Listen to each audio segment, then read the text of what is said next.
నమస్తే, welcome to Sakshi education. గత 22 సంవత్సరాలుగా తెలుగు రాష్ట్రాల్లో అనేక మంది నిరుద్యోగులను ఉన్నతమైన ప్రభుత్వ ఉద్యోగులుగా తీర్చిదిద్దినటువంటి ప్రముఖ పోటీ పరీక్షల నిపుణులు మిర్యాల రాజు సార్ మనతో ఉన్నారు. వారితో మాట్లాడి మరిన్ని విద్యాపరమైనటువంటి అంశాలపై చర్చిందాం. నమస్తే సార్. నమస్తే అండి. సార్, తెలంగాణ రాష్ట్రం ఏర్పడ్డ తర్వాత తెలంగాణ ఉద్యమం సంబంధించినటువంటి సబ్జెక్ట్ ఏదైతే ఉందో పోటీ పరీక్షల్లో చాలా కీలకమైనటువంటి సబ్జెక్ట్. అయితే ఇప్పుడు గ్రూప్ 1 నుంచి ఎస్ఐ వరకు ఈ సబ్జెక్ట్ నుంచి వెయిటేజ్ ఏ విధంగా ఉంది సార్? దాని గురించి ఏమైనా? Thank you sir. మరి మొదటగా తెలుగు రాష్ట్రాల్లో ఉన్నటువంటి నిరుద్యోగ మిత్రులకందరికీ శుభాకాంక్షలు. మరి తెలంగాణ రాష్ట్రంలో తెలంగాణ ఉద్యమ చరిత్ర మరియు రాష్ట్ర ఏర్పాటు దీనికి సంబంధించి మనము గ్రూప్ 1లో తీసుకున్నట్లయితే 6th పేపర్లో ఒక పూర్తిగా 150 మార్కుల ప్రశ్నపత్రం అనేది మనకు ఉందండి. గ్రూప్ 2లో కూడా 4th పేపర్లో 150 మార్కులకు సంబంధించి మనకు ప్రశ్నపత్రం ఉంది. మరి అదేవిధంగా ఎస్ఐ కానిస్టేబుల్ లాంటి పోటీ పరీక్షల్లో ఎస్ఐకి ఈ ఉద్యమ చరిత్ర అనేది ఉంది సార్. కానిస్టేబుల్కి ఉద్యమ చరిత్ర లేదు. అందువల్ల మనము ఎస్ఐలో చూసుకున్నట్లయితే ఒక 20 నుంచి 25 మార్కులు మనకు ఎస్ఐలో వచ్చే అవకాశం ఉంది. మరి రాష్ట్రం ఏర్పడిన తర్వాత దీని ప్రాధాన్యత ఏంది అంటే, గత 70 సంవత్సరాల నుండి ఏదైతే నీళ్లు నిధులు నియామకాల కోసం అన్యాయం జరిగింది ఈ ప్రాంతానికి అని చెప్పి ఏదైతే పోరాటం జరిగిందో, తెలంగాణ రాష్ట్రం కావాలన్న ఆకాంక్ష అనేక మంది నిరుద్యోగ మిత్రుల ఆత్మ బలిదానాల మీద ఏదైతే రాష్ట్రం 2014లో ఏర్పడిందో, ఆ తర్వాత మనకెందుకు అన్యాయం జరిగింది, అన్యాయానికి కారణాలేంటి, మరి దానివల్ల మనం చేసిన సంఘటనలు ఉద్యమాలు ఎలా ఉన్నాయనేది ప్రస్తుతం ఉన్న నేటి తరానికి తెలవాలన్న ఆకాంక్షతో మన రాష్ట్రం గురించి మన పిల్లలకు మన విద్యార్థులకు తెలిస్తే భవిష్యత్తులో ఇట్లాంటివి తిరిగి రిపీట్ కాకుండా ఒక సమాజాన్ని ఏర్పాటు చేసే అవకాశం ఉంది. కాబట్టి రాష్ట్ర ప్రభుత్వం ఈ ఉద్యమ చరిత్రకు ప్రాధాన్యత ఇచ్చి పోటీ పరీక్షల్లో దీన్ని ప్రముఖంగా ఉంచింది సార్. కాబట్టి ఈ చరిత్రను తెలుసుకోవడం అనేది చాలా ముఖ్యం సార్. అయితే ఇప్పుడు నూతనంగా చదివేటువంటి అభ్యర్థులు ఎవరైతే ఉంటారో సార్, విద్యార్థులు ప్రధానంగా డిగ్రీ అయిపోయి ఇప్పుడు పోటీ పరీక్షలో ఎంటర్ అవుతున్నటువంటి అభ్యర్థులు తెలంగాణ ఉద్యమాన్ని ఏ విధంగా నేర్చుకుంటే బాగుంటుంది? మంచి ప్రశ్న సార్. ఎందుకంటే 1-2 సార్లు రాసిన అనుభవం ఉన్న విద్యార్థులకు దీని గురించి పూర్తిగా అవగాహన ఉంటుంది.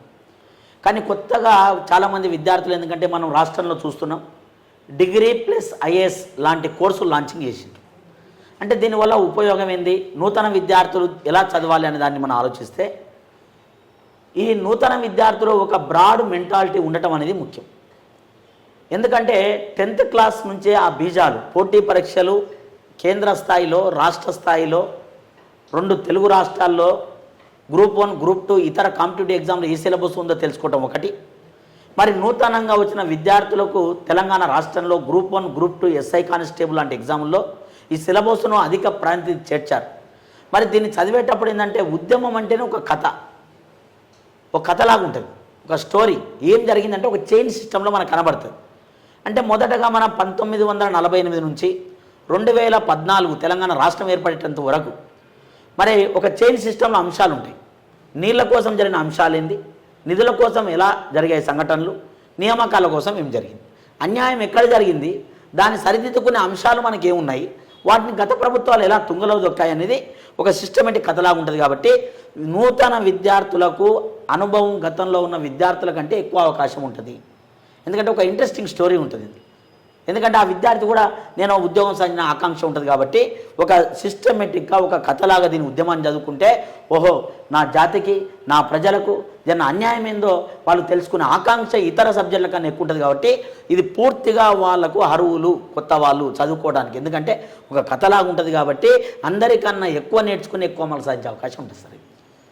సార్, అయితే తెలంగాణ ఉద్యమం గ్రూప్ 1 మెయిన్స్కి వచ్చేసరికి 6వ పేపర్ పూర్తిగా 150 మార్కులు కేటాయించడం జరిగింది. అవును. అయితే అసలు గ్రూప్ 1 ప్రిపేర్ అయ్యేటువంటి అభ్యర్థులు ఎవరైతే ఉన్నారో ఈ తెలంగాణ ఉద్యమాన్ని ఏ విధంగా చదువుకోగలిగితే ఎక్కువ మార్క్స్ పొందేటువంటి అవకాశం ఉంటుంది? మంచి ప్రశ్న సార్.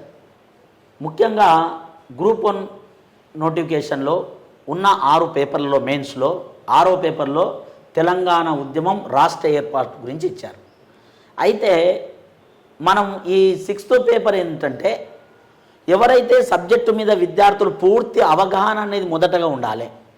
ఉంటే ఎక్కడి నుంచి క్వశ్చన్లు ఎలా అడుగుతున్నాడు, అడిగిన క్వశ్చన్ ఏంటి అనేది మనం ఫస్ట్ అర్థం చేసుకోవాలి. చేసుకున్న తర్వాత అనలైటికల్ అప్లికేషన్ మెథడ్లో ఆన్సర్ ఎలా రాయాలి, అడిగిన క్వశ్చన్కు ఎగ్జాక్ట్లీ అదే ఆన్సర్. క్వశ్చన్ ఏంటి, దానికి మన దగ్గర డేటా ఉంది అందుబాటులో, ఆ డేటాను మనం పూర్తిగా నేర్చుకొని ఎగ్జామినర్కి అనుగుణంగా అడిగిన క్వశ్చన్కి ఆన్సర్ సంక్షిప్తంగా మనం ఇవ్వాలి. అంటే గతంలో మనం చూసినట్లయితే ఈ ప్రశ్నాపత్రాల్లో కొన్ని సులభతరమైన ప్రశ్నలు వచ్చాయి. కానీ ఇప్పుడు ఎగ్జామినరు విద్యార్థి లేదా నిరుద్యోగిని అనలిటికల్ అప్లికేషన్ మెథడ్లో అడుగుతున్నాడంటే ఒక ప్రశ్న ఇస్తాడు. ఇచ్చినప్పుడు ఫర్ ఎగ్జాంపుల్ నిజాముల కాలంలో మొదటి సాలర్జంగ్ సంస్కరణ వివరించుము అనేది ఉద్యమ చరిత్ర మొదటి టాపిక్లో ఉంటుంది. సాలర్జంగ్ సంస్కరణలు మనం అన్నీ చదువుతాం. కానీ ఆ సాలర్జంగ్ సంస్కరణ తీసుకురావడానికన్నా ముందు ఏ అంశాలు తీసుకురావడానికి కారణమైంది, వాటి వల్ల సమాజ ప్రభావం ఎలా ఉంది, ఆనాడు ఏం జరిగింది, సంస్కరణలు వచ్చిన తర్వాత జరిగిన ప్రతిఫలాలు ఏంటి, వీటన్నిటి మీద అవగాహన ఉంటే ఆ క్వశ్చన్ అడిగిన దాన్ని 200 పదాల్లో సంక్షిప్తంగా అందులో వేస్టేజ్ లేకుండా నీట్గా హ్యాండ్ రైటింగ్ రాయాలి. సింధు నారికత స్క్రిప్ట్ ఉంటుంది, అది రాస్తే మనకు అర్థం కాదు, ఎగ్జామ్లకు అర్థం. అలా కాకుండా ఫస్ట్ సబ్జెక్ట్ నేర్చుకోవటం, దాన్ని మనం హార్డ్ వర్క్ అంటాం. పూర్తిగా సబ్జెక్ట్ నేర్చుకున్న తర్వాత దాన్ని క్వశ్చన్ ఇచ్చిన దాన్ని బట్టి ఎడిటింగ్ చేసుకోవడం సాఫ్ట్ కోర్స్ అంట. అట్లా మనం ఎడిటింగ్ చేసుకోవచ్చు. అది ఎలా తెలుస్తుంది అంటే మొదటిసారి ఫస్ట్ సబ్జెక్ట్ నేర్చుకోవటం, ఇచ్చిన క్వశ్చన్కి ఆన్సర్ని ఎగ్జాక్ట్లీ రాయటం ప్రాక్టీస్ ద్వారా వస్తుంది. ఆ ప్రాక్టీస్ ఎంత బాగా చేస్తే నిపుణులతో ఎంత అయితే చర్చించి ఇది కరెక్టేనా, ఇంట్రడక్షన్ కానీ కాంటెంట్ కానీ కన్క్లూజన్ కానీ ఈ 3 కరెక్టేనా అని అనేక రకాలుగా మనం చూసుకున్నప్పుడు ఎగ్జాక్ట్లీ ఆన్సర్ వచ్చే అవకాశం ఉంటుంది. సార్ అయితే ఇప్పుడు ఈ తెలంగాణ ఉద్యమం సంబంధించినటువంటి సరైన బుక్స్ అంటే పుస్తకాలు ఏవి అని అంటే ఒక లిస్టు సంబంధించిన మార్కెట్లో బెస్ట్ బుక్స్ అని అంటే మీరు ఏం చెప్పదలుచుకున్నారు? ఎగ్జాక్ట్లీ సార్, మీరు అన్న క్వశ్చన్ రాష్ట్రంలో అనేక మంది విద్యార్థులకు నిరుద్యోగులకు డౌట్ ఉంది. ఎందుకంటే గతంలో కొన్ని తప్పిదాల వల్ల పేపర్ లీకేజీలు కావటం మూలంగా హైకోర్టు కూడా తెలంగాణ పబ్లిక్ సర్వీస్ కమిషన్ వారు పర్టికులర్ పుస్తకాలు లేవు అని చెప్పడం జరిగింది. మేము విడుదల చేసే పుస్తకాలు కూడా ప్రామాణికం కాకపోయి ఉండవచ్చు అని కూడా చెప్పిండ్రు. అందువల్ల ఒక ప్రామాణిక పుస్తకం అంటూ ఏదీ లేదు వాళ్ళని బట్టి మనం చూస్తే. ఇంకొకటి, ఈ రాష్ట్ర స్థాయి పబ్లిక్ సర్వీస్ కమిషన్ లాంటి సివిల్ సర్వీస్ ఎగ్జామ్లో మనం రాసేటప్పుడు ఈ పుస్తకమైన ప్రామాణికం అనేది ఏది ఉండదండి. విద్యార్థులు మొదటగా నిరుద్యోగ మిత్రులు దాన్ని గమనించాలి. కానీ ఏ టాపిక్స్ సిలబస్ కాపీలో మెన్షన్ చేసిండో దానికి రిలేటెడ్ ఉన్నటువంటి పుస్తకాలు అనేక రకాల పుస్తకాలు చదవాలి. ఒకటి తెలంగాణలో పబ్లిక్ తెలుగు అకాడమీ వాళ్ళు విడుదల చేసిన పుస్తకాలు కావచ్చు, ఇంటర్మీడియట్ నుంచి పీజీ స్థాయిలో ఉండే రిలేటెడ్ పుస్తకాలు కావచ్చు, doctor B R Ambedkar university open institute వాళ్ళు విడుదల పుస్తకాలు కావచ్చు, అదేవిధంగా వివిధ సీనియర్ ఫ్యాకల్టీ రాసిన ప్రైవేట్ పుస్తకాలు అయి ఉండొచ్చు, వివిధ పబ్లికేషన్ వాళ్ళు విడుదల పుస్తకాలన్నీ కావచ్చు. ఇవన్నీ చదివితే మనకు ఒక డేటా అనేది దొరుకుతుంది. పర్టికులర్ పుస్తకాలు పోటీ పరీక్షలో ఉండవు, విద్యార్థులు గమనించాలి. మనకి ఎంత టైం అయితే పోటీ పరీక్షలకు ఉందో ఆ టైంలో సంబంధించిన సిలబస్ సంబంధించిన పుస్తకాలు సేకరించడం, ఒక దగ్గర కూర్చొని దాన్ని డేటా తయారు చేసుకోవటం, దాన్ని మనకు అనుగుణంగా ప్రశ్నాపత్రంలో ఆన్సర్లు రాయటం తప్ప పర్టికులర్ పుస్తకాలు లేవు సార్. విద్యార్థులు గమనించారు. కొంతమంది ఫ్యాకల్టీ ఏం చేస్తారంటే 100% ఈ పుస్తకం నుంచే వస్తాయి చదవండి అని చెప్తారు. తప్పదు. మనం ఏమైనా ఎగ్జామ్ పేపర్ తయారు చేస్తున్నామా, మనం ఏమైనా కరెక్షన్ చేస్తున్నామా? చెయ్యం. కాబట్టి సాధ్యమైనంత వరకు నేను చెప్పిన విషయాన్ని దృష్టిలో పెట్టుకొని వివిధ రకాల పుస్తకాలను దగ్గర ఉంచుకొని మీకు అనుగుణంగా నోట్స్ రాసుకోండి, నోట్స్ ప్రిపేర్ చేసుకోండి.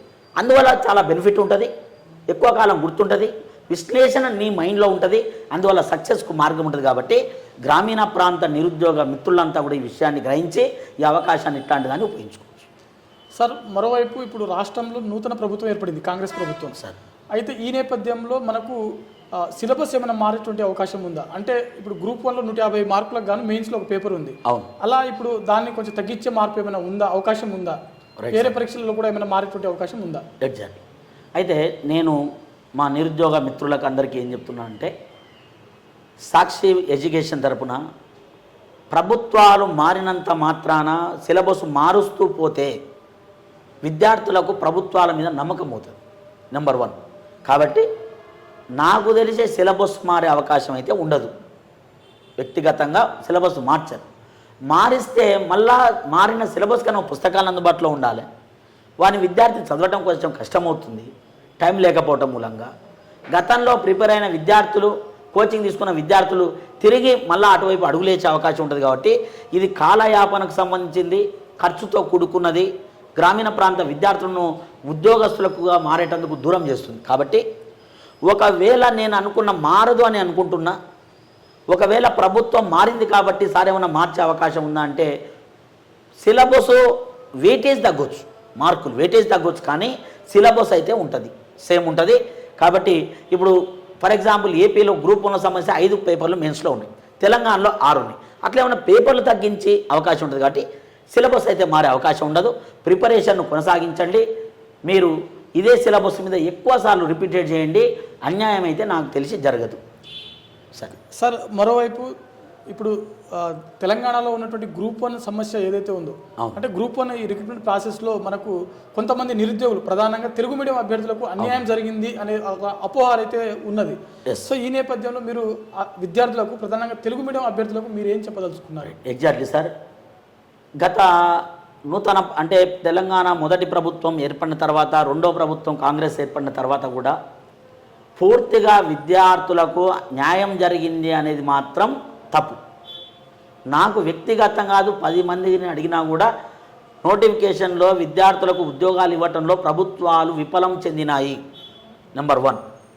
మరి కొత్త ప్రభుత్వం ఏర్పడిన తర్వాత మరి ప్రభుత్వాలు విద్యార్థులకు న్యాయం చేయాలన్న దృక్పథంతో నోటిఫికేషన్ల మీద ఒక అకాడమిక్ ప్లాన్ లాగా తయారు చేసి ఇయర్ ప్లాన్ ఇవ్వకున్నా 2 సంవత్సరాలకు ఒకసారి ఏ ఖాళీలు అయితే ఉన్నాయో వాటిని భర్తీ చేస్తే విద్యార్థులకు న్యాయం జరుగుతుంది. అందువల్ల విద్యార్థులు ప్రభుత్వం మారినంత మాత్రాన విద్యార్థులకు న్యాయం జరుగుతుంది అనేది తప్పు. గతంలో మనం చూసాం. అందువల్ల ఒక చక్కని ప్రణాళికలను రూపొందించి ప్రభుత్వాలు నోటిఫికేషన్లు విడుదల చేసి నిరుద్యోగులను ఉద్యోగస్తులుగా మార్చాలి. వారు చదువుకున్న చదువు వాళ్ళకు విద్యను అందించింది, కానీ వారిని ఉద్యోగస్తులుగా మార్చలేకపోయింది. అందువల్ల ఇప్పటికైనా ప్రభుత్వాలు కన్ను తెరిచి 2 తెలుగు రాష్ట్రాల్లో ఉన్నటువంటి నిరుద్యోగ మిత్రులకు, నిరుద్యోగులను దృష్టిలో ఉంచుకొని వారికి న్యాయం చేయాలని కోరుతున్నాను. సార్, మరోవైపు మీరు తెలంగాణ ఉద్యమంతో పాటు తెలంగాణ చరిత్ర కూడా బోధిస్తూ ఉన్నారు. అవును సార్, పోటీ పరీక్షల నేపథ్యంలో తెలంగాణలో మనకు తెలంగాణ చరిత్ర యొక్క ప్రాధాన్యత ఏంటి?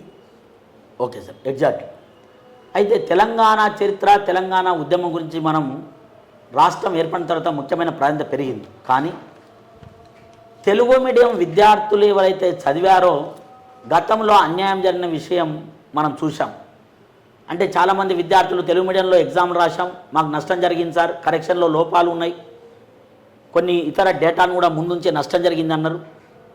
అందువల్ల కరెక్షన్ చేసేవారు కూడా పక్షపాతం లేకుండా అందరి విద్యార్థులు దృష్టిలో ఉంచుకొని ఉన్న కాంటెంట్ ఏం రాశారు, అడిగిన క్వశ్చన్లు ఏంది అని దాన్ని దృష్టిలో పెట్టుకొని ఇలాంటి అన్యాయాలు తిరిగి రిపీట్ కాకుండా నాకు తెలిసినంత వరకు ఇరు వర్గాలకు న్యాయం చేయాలని చెప్పి కోరటం ఒకటి. రెండోది, మీరు అడిగినట్లు తెలంగాణ చరిత్రకు సంబంధించి మనం మొదటగా మూలం, అది రాష్ట్ర విద్యార్థులకు చరిత్ర అనేది మూలం, వేర్లు లాంటిది. చెట్టు ఎంత పెద్దనైనా ఉండవచ్చు, దాని వేర్లు మూలాలు అనేది చరిత్ర. కాబట్టి చరిత్ర అనేది ఇంపార్టెంట్. కాబట్టి తెలంగాణ చరిత్ర అనేది మనకు శాతవాహనుల రాజ్యం నుంచి 1948 నిజాం రాజ్యం ఆపరేషన్ పోలో ద్వారా అంతమయ్యేటప్పటి వరకు ఉన్నది మొత్తం చరిత్ర వస్తుంది. కాబట్టి చరిత్ర అనేది చాలా ఇటు ప్రిలిమ్స్లోను అటు మెయిన్స్లోను అదేవిధంగా రాష్ట్ర స్థాయి పోటీ పరీక్షలో ప్రతిదీ కూడా చరిత్రను ఇంపార్టెంట్ చేశారు. కాబట్టి చరిత్ర అనేది చాలా ముఖ్యం. రకరకాల పుస్తకాలు అందుబాటులో ఉన్నాయి, దీన్ని చదవాల్సిన అవసరం ఎంతైనా ఉంది. సార్, ఈ తెలంగాణ చరిత్రకు సంబంధించిన ప్రామాణికమైన పుస్తకాలు ఏవి, అవి మార్కెట్లో ఏ విధంగా మనం విద్యార్థులు ఏ పుస్తకాలను చదివితే బాగుంటుంది సార్? మంచి ప్రశ్న సార్. చాలామంది విద్యార్థులు ఈనాడు కాంపిటేటివ్ ఎగ్జామ్లో సార్ గ్రూప్ 1, గ్రూప్ 2 ఇతర ప్రిపేర్ అవుతున్నారు.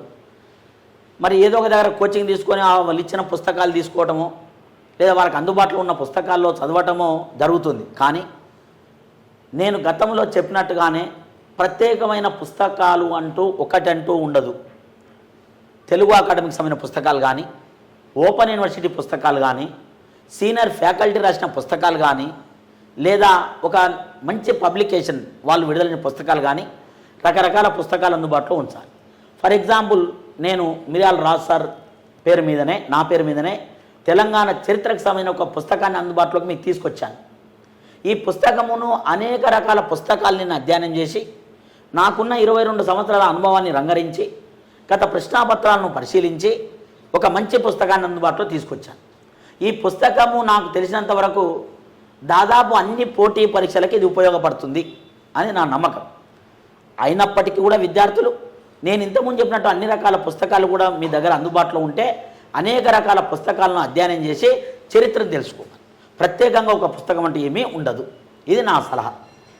సార్, ముఖ్యంగా మనకు తెలంగాణలో జరుగుతున్నటువంటి గ్రూప్ 1 నుంచి ఎస్ఐ పోలీస్ కానిస్టేబుల్ వరకు ప్రతి ఎగ్జామ్లో మనకు తెలంగాణ చరిత్ర అనేది చాలా ముఖ్యమైనటువంటి సబ్జెక్ట్. అవును. ఈ నేపథ్యంలో అభ్యర్థులు ఏ అంశాలపైన ప్రధానంగా దృష్టి పెడితే తెలంగాణ చరిత్రలో మనము అధిక మార్క్స్ పొందేటువంటి అవకాశం ఉంటుంది?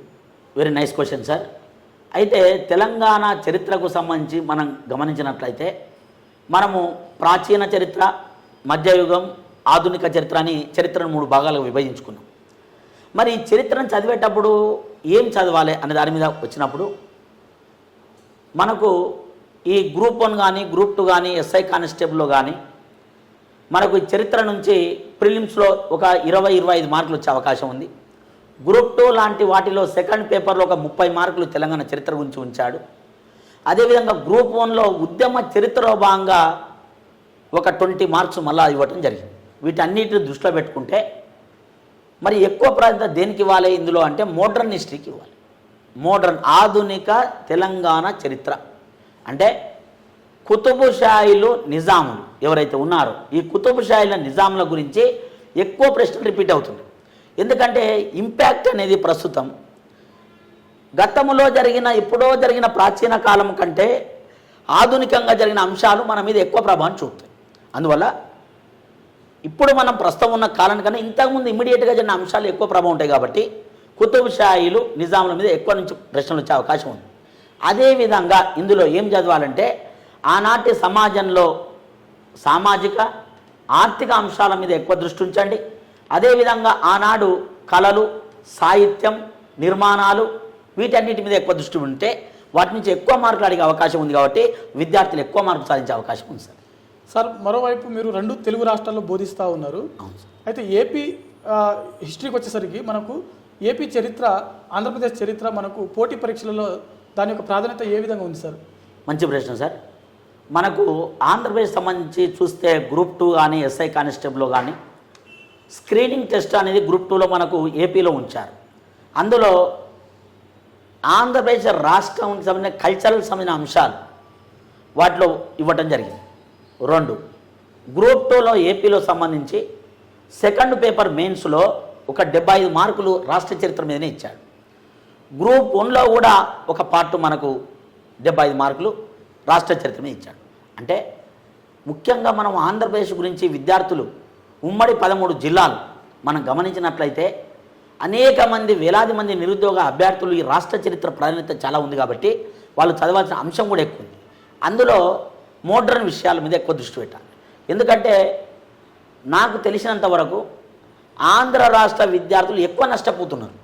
ఎందుకు నష్టపోతున్నారంటే ఈ రాష్ట్ర చరిత్ర ఎలా ఉంది మనది ఆంధ్రప్రదేశ్ అంటే శాతవాహనుల దగ్గర నుంచి తూర్పు చాళుక్యుల ఒక భాగం అనుకుంటే మధ్యయుగంలో కాకతీయులు నుంచి విజయనగర రాజ్యం వరకు ఒకటి అనుకుంటే విజయనగరం తర్వాత కుతుబ్షాయిల వరకు మరి హిందూ ముస్లింలు కలిసి మళ్ళీ ఆ రాజ్యాన్ని పరిపాలించారు.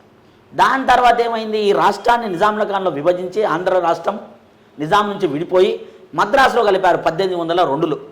కలిపి మద్రాసు ప్రెసిడెన్సీలో భాగంగా సీమాంధ్ర భూభాగాన్ని భాగం చేశారు.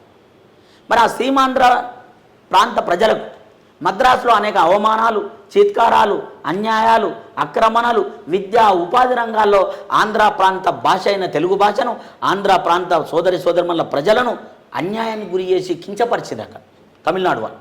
అందువల్ల మళ్ళా మా రాష్ట్రం మాకు కావాలని ఆంధ్ర రాష్ట్రం కోసం 1901 నుంచే మళ్ళీ ఉద్యమాలు వచ్చినాయి. చివరగా పొట్టి శ్రీరాములు మరణం తర్వాత 1953వ సంవత్సరం డిసెంబర్ 15 వారు మరణించినాక డిసెంబర్ 19 నెహ్రూ గారు మేము రాష్ట్రం ఇస్తున్నామన్నారు. మరి రాష్ట్రం ఇస్తున్నామయ్యా, మా ఓనర్లు ఏంది, మా వసతులు ఏంది, మా సమస్యలు చాలా ఉన్నాయంటే వెళ్ళిపోమని చెప్పిండ్రు.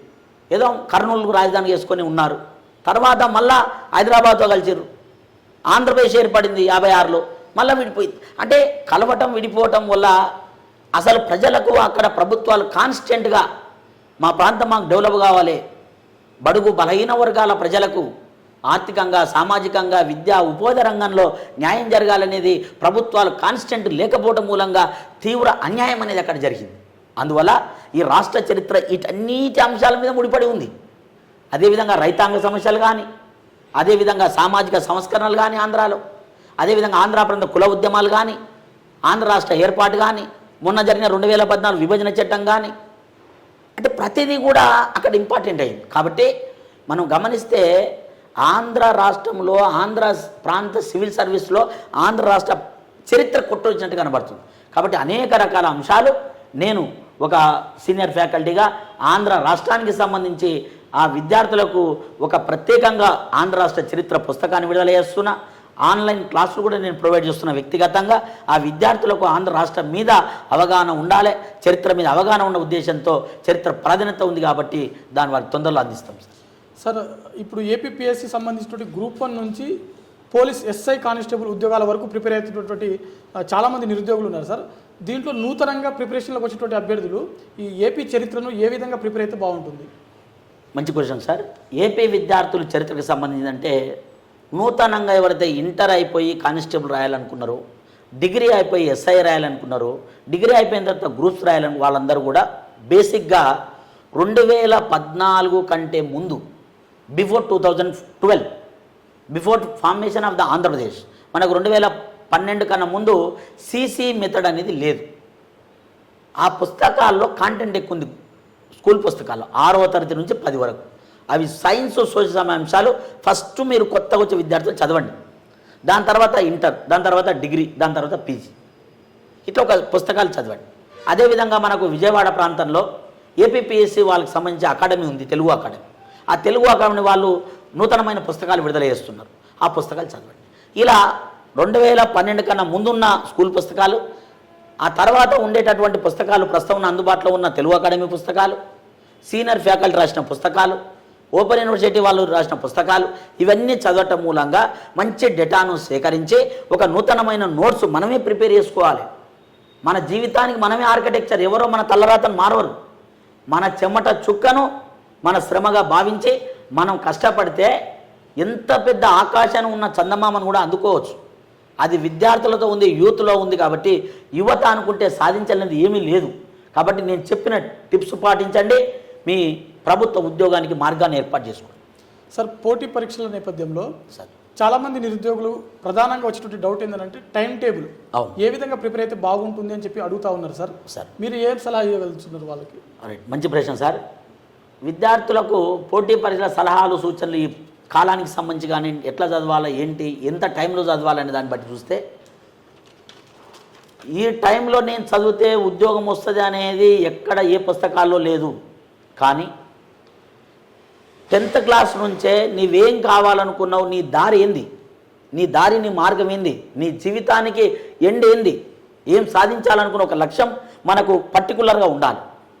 అర్జునునికి పిట్టకన్య కనబడినట్టు మన జీవితంలో మనకు ఒకటే లక్ష్యం ఉండాలి. మానవుడు బతకడానికి అనేక దారులు ఉన్నాయి సార్. కానీ మనం ఏంది స్పెషాలిటీ, 100 మందిలో మనం ఏంది నిరూపించుకోవాలంటే మన లక్ష్యం అనేది పర్ఫెక్ట్గా మనకు కనబడుతున్నప్పుడు పక్కన 100 ముళ్ళున్నా కూడా ఆ ముళ్ళను జరుపుకుంటూ మన లక్ష్యాన్ని చేర్చుకోవచ్చు. అట్లాగా విద్యార్థులు 10th క్లాస్లో ఒక మార్గాన్ని ఏర్పాటు చేసుకొని ఒక లక్ష్యాన్ని ఏర్కోవడానికి ప్రణాళిక రూపొందించుకోవాలి. అట్లా ప్రణాళిక రూపొందించుకుంటే పర్టికులర్ అని టైం లేదు. నీవు ఏదైతే లక్ష్యాన్ని అనుకున్నావో ఒక 6 నుంచి 7 నెలల మధ్య ఒక కోచింగ్ తీసుకోండి. కొత్తగా విద్యార్థి, నూతన విద్యార్థి కోచింగ్ వల్ల ఏంటంటే మనకు సిలబస్ ఏముంది, దానికి సంబంధించిన పుస్తకాలు ఏమున్నాయి, చదివే అంశాలు ఎలా ఉంటాయి అనేది ఒక అవగాహన అనేది ఏర్పడుతుంది. అట్లా 6 నెలల నుంచి 7 నెలలు ప్రిపరేషన్ చేసి ఇంకొక 6 నెలలు దాన్ని రివిజన్ చేసుకోవాలి. 2 లేదా 3 సార్లు, 3 లేదా 4 సార్లు రివిజన్ చేసుకోవటం, నోటిఫికేషన్ తర్వాత ఒక 2-3 నెలలు ప్రాక్టీస్ చేయడం, అంతలా సక్సెస్ కావడానికి అవకాశం. కాబట్టి ఏ పోటీ పరీక్షలకైనా 1 నుంచి 2 సంవత్సరాల టైం, లాంగ్ టర్మ్ అనేది అవసరం. కొత్తగా వచ్చే 6 నెలల్లో నేను ఉద్యోగం సాధిస్తా అంటే కాకపోవచ్చు. ఏదో ఉండొచ్చు, తలరాత మారితే 1 మినిట్లో ఉండొచ్చు, అంటే ఒక్కరికి ఉండొచ్చు, 1% తప్ప అందరికీ సాధ్యం కాదు. కాబట్టి దీర్ఘకాలికంగా ప్రణాళికలు రచించుకోండి, దీర్ఘకాలికంగా సబ్జెక్ట్ మీద అవగాహన తెచ్చుకోండి, ప్రాక్టీస్ చేయండి. దానివల్ల సక్సెస్ మార్గం అయితే తప్ప షార్ట్ టర్మ్ని ఎంచుకోవద్దు. కనీసం 1 సంవత్సరం టైం కేటాయిస్తే విజేత కావడానికి అవకాశం అనేది ఉంటుంది సార్. అనేక మంది నిరుద్యోగులను ప్రభుత్వ ఉన్నత స్థాయి ఉద్యోగులుగా తీర్చిదిద్దినటువంటి మీరు గత కొద్ది రోజులుగా తెలంగాణ విషయంలో మనం చూసినట్లయితే ప్రభుత్వ ఉద్యోగాల నోటిఫికేషన్లు రావట్లేదు. ఈ నేపథ్యంలో కొంతవరకు నిరుద్యోగులు అసహనంతో కనిపిస్తున్నటువంటి విషయం. అవును సార్. ఈ నేపథ్యంలో మీరు ప్రభుత్వానికి ఇచ్చే సలహా ఏంటి సార్? మంచి ప్రశ్న సార్. ఈ తెలుగు రాష్ట్రాల్లో ప్రభుత్వం ఏం చేస్తుంది సార్ అంటే సంక్షేమం, అభివృద్ధి అనే 2 కాన్సెప్ట్లను మనం చూస్తే సంక్షేమం మీద ఎక్కువ దృష్టి పెడుతుంది, అభివృద్ధి అనేది కొంచెం తగ్గే అవకాశం కనబడుతుంది. అంటే వ్యక్తిగతంగా మనం ఏం చేస్తున్నాం ప్రజలకు అనేది ఆలోచిస్తున్నారు తప్ప లాంగ్ టర్మ్లో విద్యా ఉపాధి అవకాశాలు మెరుగుపరిస్తే సామాజికంగా ఆర్థికంగా వెనకబడిన వాళ్ళే అభివృద్ధి చెందుతారు అనే దృక్పథంతో కొంత భావన ఈ ఆధునికాలంలో తగ్గినట్టు నాకు అనిపిస్తుంది. కానీ మరి ప్రత్యేకంగా నిరుద్యోగుల విషయంలో మనం చూస్తే ప్రభుత్వాలు హామీలు ఇస్తున్నాయి. పోటీ పరీక్షలకు మేము క్యాలెండర్ విడుదల చేస్తున్నాము. ఏడెక్కడ ఉంది మీ క్యాలెండర్? ఎక్కడ కనబడుతుంది? క్యాలెండర్ లేదు. ఈ క్యాలెండర్ ఏందో కానీ విద్యార్థులు మీరిచ్చిన హామీలను నమ్మి మోసపోయే అవకాశం ఉంది. ఎందుకంటే లేత మనసుల విషబీజాలు నాటకండి. మీ పిల్లలకి ఎట్లయితే విదేశాలకు పంపించుకొని విద్యను అందించి ఉన్నత వ్యక్తులుగా తయారు చేస్తున్నారో ఈ పేద బడుగు బలహీన వర్గాలకు ఆ స్థాయిలో కాకుండా మాకున్న అవకాశాలు మీరు ఇచ్చిన హామీలు నెరవేర్చండి. అకాడమిక్ క్యాలెండర్ లాగా పోటీపర క్యాలెండర్ అక్కర్లే. స్థిరంగా 2 సంవత్సరాలకు ఇదో ఈ నోటిఫికేషన్ వస్తుంది అంటే మీ 5 సంవత్సరాల కాల పీరియడ్లో విద్యార్థులకు 2 నోటిఫికేషన్లు వస్తాయి. అది చాలింది. అదేవిధంగా మరి విద్యార్థులు ఎంతో ఆశతో ఉన్నారు కాబట్టి, లేత మనసులు కాబట్టి వాళ్ళు మెంటల్గా లేదా మెంటాలిటీగా స్ట్రెంత్ లేకపోవడం మూలంగా కొంతమంది ఆత్మహత్యలు చేసుకునే అవకాశం కూడా ఉంది. కాబట్టి అమలు చేయలేని హామీలు ఇవ్వకండి, విద్యార్థి నిరుద్యోగ మిత్రులను నష్టం చేయకండి. మీరు ఏం చేస్తారో అదే చేయండి. అదేవిధంగా మీరు ప్రభుత్వ ఉద్యోగస్తులుగా లక్షలాది జీతాలు ఇస్తున్నారు. ఎవరు ఇవ్వమన్నారండి? ఎవరన్నా విద్యార్థులు ఇవ్వమన్నారా? ప్రజలు ఏమన్నా అడిగినరా? వాళ్ళకి ఇచ్చే జీతాలు తగ్గేయండి. ₹1,00,000 ముగ్గురికి ఉపాధి కల్పిస్తే 3 కుటుంబాలు బాగుపడతాయి. ఏజ్ విషయంలో కూడా 61 సంవత్సరం రిటైర్మెంట్ అంటే 57 ఏళ్ళకే పెన్షన్ ఇస్తారు. వీళ్ళు రిటైర్డ్ అయ్యేది 61. ఆర్మీలో ఉన్నట్టు 4 ఏళ్ళ టైం పీరియడ్ ఏదైతే ఆర్మీలో ఉండి యూత్ను తీసుకుంటున్నారో ఉద్యోగస్తులు కూడా 51 సంవత్సరాలకి రిటైర్మెంట్ ఇవ్వండి. ఇవ్వటం మూలంగా ఏజ్ తగ్గటం మూలంగా వాళ్ళ ఆదాయం శాలరీస్ తగ్గించడం మూలంగా కొత్త జనరేషన్ ఉపాధి కల్పించండి. తక్కువ జీతాల్లో ఎక్కువ మంది పనిచేస్తారు, యూత్ మంచిగా సేవ చేస్తారు. అందువల్ల ప్రభుత్వానికి బెనిఫిటే, విద్యార్థి నిరుద్యోగ మిత్రులకు బెనిఫిటే, రాష్ట్రం అభివృద్ధి చెందే అవకాశం ఉంటుంది. ఇవన్నీ ఇవ్వకుండా ఏదో మీ యొక్క అవసరాల కోసం హామీలు ఇచ్చి విద్యార్థులను బాధ పెట్టకండి. విద్యార్థులు పేద బడుగు బలహీన వర్గాలు కాబట్టి వాళ్ళకి న్యాయం చేసే దిశగా ఉండమని వ్యక్తిగతంగా ప్రభుత్వాన్ని నేను సలహా ఇస్తున్నాను. ఈ సలహాలు మీరు పాటించకపోయినా నిరుద్యోగుల ఏదైతే విద్యార్థులకు న్యాయం చేయలేదో న్యాయం చేసే దిశగా మీరు ప్రయాణించండి. వారి యొక్క విప్లవాన్ని మనం తట్టుకోలేము. గత ప్రభుత్వాలను చూసాం, ఎంతో ప్రభుత్వాలు దించే శక్తి యూత్కు ఉంది. కాబట్టి వాళ్ళ ఉసురు పోసుకోకండి. ఎంతోమంది ఆడబిడ్డలు గ్రామీణ ప్రాంతం నుంచి హైదరాబాద్ లాంటి లేదా విశాఖపట్నం, తిరుపతి, విజయవాడ లాంటి ప్రాంతం వలస వచ్చి విద్యాపరంగా వాళ్ళు అనేక రకాల డబ్బులు ఖర్చు చేసుకొని పేదరికంలో అప్పులు తెచ్చుకొని చదువుతున్నారు. కాబట్టి ప్రభుత్వాలు అతి త్వరగా వాళ్ళకి న్యాయం చేయండి. లేకుంటే అది మరో రకంగా మారే అవకాశం ఉంది. కాబట్టి మీరు న్యాయం చేయాలని అతి త్వరగా నోటిఫికేషన్ విడుదల చేసి వారికి న్యాయం చేయమని కోరుతున్నాం సార్. మరోవైపు నిరుద్యోగులు చాలామంది ఉద్యోగ నోటిఫికేషన్లు లేక వాళ్ళ యొక్క ప్రిపరేషన్ నుంచి డైవర్ట్ అవుతున్నటువంటి పరిస్థితి. ఈ నేపథ్యంలో ఒక నిరుద్యోగి ఉద్యోగిగా మారడానికి వారికి ఇచ్చే మీ సలహా ఏంటిది? మంచి ప్రశ్న సార్. అయితే నేను నిరుద్యోగ మిత్రులు కూడా నేనేం చెప్తున్నా అంటే మన ఉద్యోగం అనేది మన మీదనే కాకుండా మన చుట్టూ ఉండే రకరకాల ఫ్యాక్టర్స్ మీద ఆధారపడి ఉంటుంది. ఒక సామాజికంగా, ఆర్థికంగా రకరకాలుగా ఇది ఆధారపడి ఉంటుంది. కాబట్టి నిరుత్సాహానికి గురి కాకండి. ఆర్థిక సమస్యలు అందరికీ ఉంటే సమాజంలో పుట్టిన ప్రతి వ్యక్తి నేను ప్రశాంతంగా ఉన్నా అనే వ్యక్తి ఎవరు లేరు. అయినప్పటికీ విద్యార్థులు తొందరలో నోటిఫికేషన్ వచ్చే అవకాశం ఉంది కాబట్టి అసంతృప్తికి గురి కాకండి, నిరాసక్త అసలే వద్దు, పట్టుదల వదలకండి. పట్టు పట్టితే ఎట్లా ఉండాలి? పట్టు పట్టరాదు, పట్టు విడవరాదు. పట్టుబడి విడిస్తే ఏం లాభం? సాధించాలి. రక్తం మరుగుతూ ఉండాలి, 110 డిగ్రీల్లో మసులుతూ ఉండాలి, -10లో ఉండొద్దు మన రక్తం. సాధించాలి. ఒక భగత్ సింగ్, చంద్రశేఖర్ ఆజాద్, ఒక ఝాన్సీ లక్ష్మీబాయి, సమ్మక్క సారలమ్మరు, అల్లూరి సీతారామరాజు పోరాటం, ఇవన్నీ మనం గుర్తుకు తెచ్చుకోవాలి. ₹1,00,000 లక్షణంగా ఖర్చయినా ప్రభుత్వ ఉద్యోగం సాధించండి. ఒకవేళ ఆర్థికంగా పరిస్థితులు బాలేకున్నా సమాజంలో రకరకాల వ్యక్తులు మీకు తోడుగా ఉన్నారు, బాధపడకుండా ఒక అడుగు ముందుకేయండి.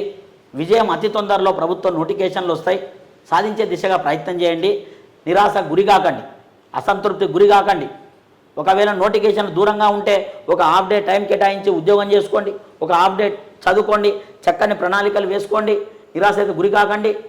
కాబట్టి ఇందువల్ల ఒక ముందుకు సాగే ప్రయత్నం చేయండి తప్ప విద్యార్థులు కూడా జీవితం అనేది అత్యంత ముఖ్యం, తల్లిదండ్రులు కుటుంబ సభ్యులు ముఖ్యం కాబట్టి నిరాశకు గురి కాకండి.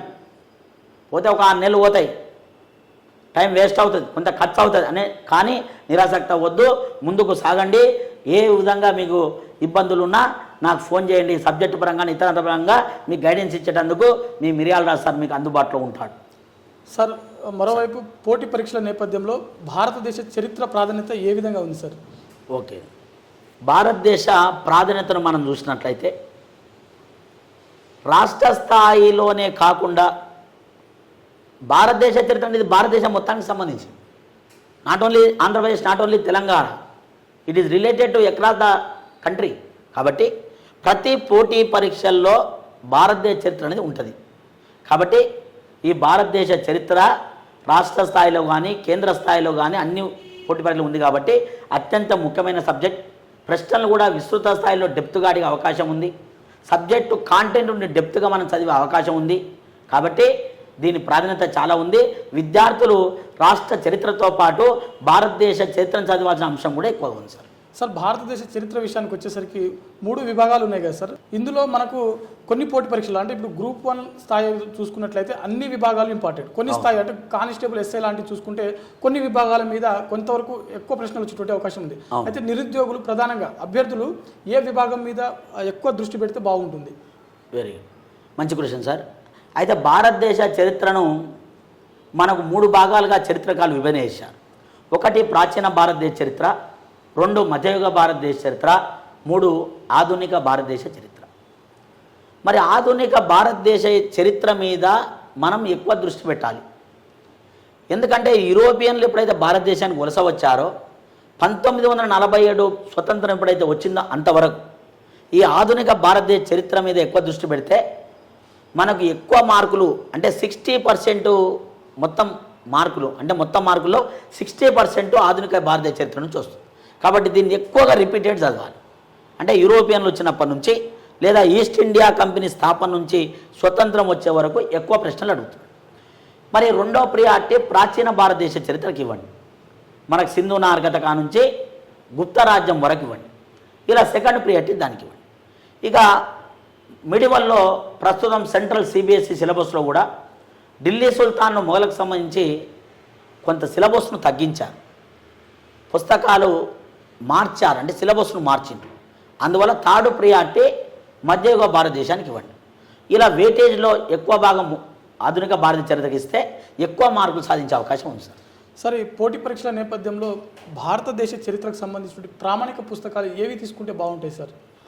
సార్, నేను మీరు అడిగిన క్వశ్చన్ బట్టి మనం విద్యార్థులు లేదా నిరుద్యోగులు, విద్యార్థి అంటే చదువుతున్న వ్యక్తి, నిరుద్యోగి అంటే ఉద్యోగం రాక వెయిట్ చేస్తున్న వ్యక్తి, అతన్ని అభ్యర్థి కూడా అనొచ్చు. అయితే భారతదేశ చరిత్రకు సంబంధించి పుస్తకాల్లో మనం గమనిస్తే రాష్ట్ర స్థాయిలో ఉండే మేధావులు కావచ్చు, సీనియర్ అధ్యాపకులు కావచ్చు, కేంద్రంలో ఉండేటటువంటి సెంట్రల్ లెవెల్లో కూడా చాలా పుస్తకాలు రాష్ట్ర పుస్తక స్థాయి పుస్తకాల కంటే భారతదేశ చరిత్ర మీద వందలాది పుస్తకాలు మనకు అందుబాటులో ఉన్నాయి.